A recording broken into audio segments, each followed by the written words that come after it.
राम मंदिर मिलने में तो 500 वर्ष लगा है, और यदि तुम इकट्ठे रहे तो कृष्ण जन्मभूमि तो तुम्हें 5 महीने में मिल जाएगी, बाबा विश्वनाथ मिल जाएंगे। पर तुम नहीं चाहते, तुम इकट्ठे तो रहो। कोई विश्व तुम्हारी तरफ आंख उठा के देखने वाला नहीं है। भारत युवाओं का देश है, भारत विश्व का सबसे युवा देश है, और इस भारत की युवा तरुणाई जिस तरफ बढ़ेगी, वो देश, पूरा विश्व इस युवा तरुणाई को अपना लोहा मानता है।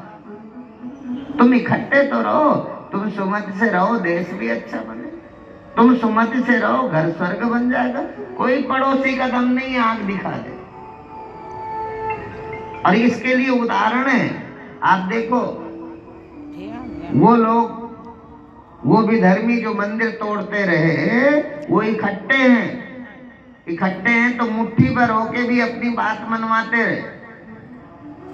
ऐसा नहीं, थोड़े से लोग। पर आज सरकार की इच्छा शक्ति है, वो काम करती है,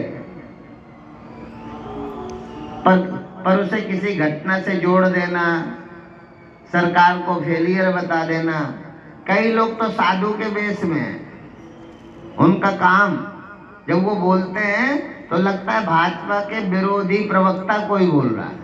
वो बोलते हैं तो लगता नहीं कि महात्मा है, लगता है ये तो सरकार के। ये नहीं है कि गलत है, व्यवस्था पर चिंता करना साधु का काम है, पर वो ठीक रहा सरकार पर फोड़ना, सरकार को निकम्मा बताना। कौन सुनता था हमारी? 2014 के पहले कोई सुनता था क्या?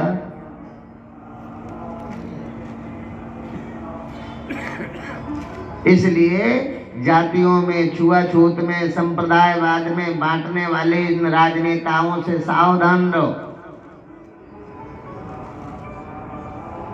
जब हम भाजपा को वोट देते हैं तो मोदी को वोट नहीं देते, योगी को वोट नहीं देते, हम अपनी भारत माता की अखंडता के लिए वोट देते हैं।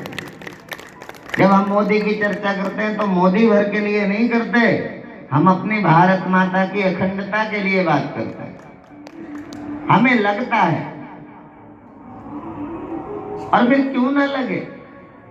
जिस मंदिर के लिए 500 वर्ष तक रोते रहे, जिस भगवान को प्रणाम करने में इस देश के नेताओं को शर्म आती है, और आज उस देश का प्रधानमंत्री राम जी भगवान के सामने दंडवत लेट जाता है, तो क्यों ना चर्चा करें? जो गंगा में घुसने में बदनाम होने की चिंता नहीं करता कि लोग मुझे क्या कहेंगे, मेरा वोट बैंक बढ़ेगा कि घटेगा, इसकी बिना चिंता किए जो व्यक्ति हमारी गंगा का सम्मान करता है, जो हमारे कुंभ महाकुंभ जैसे महापर्व को प्रणाम करता है, जो नवरात्रि के निर्जला व्रत रखता है, और इसी देश के नेता नवरात्रि के व्रत से नफरत करते हैं, रोजा में जाके खाते हैं, इफ्तार पार्टी करते हैं, पर जगराते में आने में संकोच करते हैं। ये मौलिक अंतर दिखता है। कोई प्रचारक थोड़ी है हम भाजपा के, भाजपा ने कोई हमें टिकट थोड़ी दे दिया है, ना हमें कोई अधिकारी वक्ता बनाया। इसलिए यहाँ से भगवान कृष्ण के पूरे गृहस्थ जीवन से ये सीख लेनी है।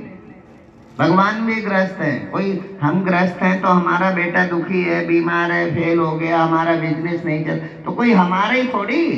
यहाँ तो भगवान भी पैदा हुई, यही हाल तो भगवान का हुआ। भगवान का ब्याह हुआ और देखते देखते उनके गृहस्थ जीवन में, श्री सुखदेव जी महाराज ने कहा, आज उनके गृहस्थ जीवन में रुक्मिणी मंगल विवाह के बाद गृहस्थ जीवन में एक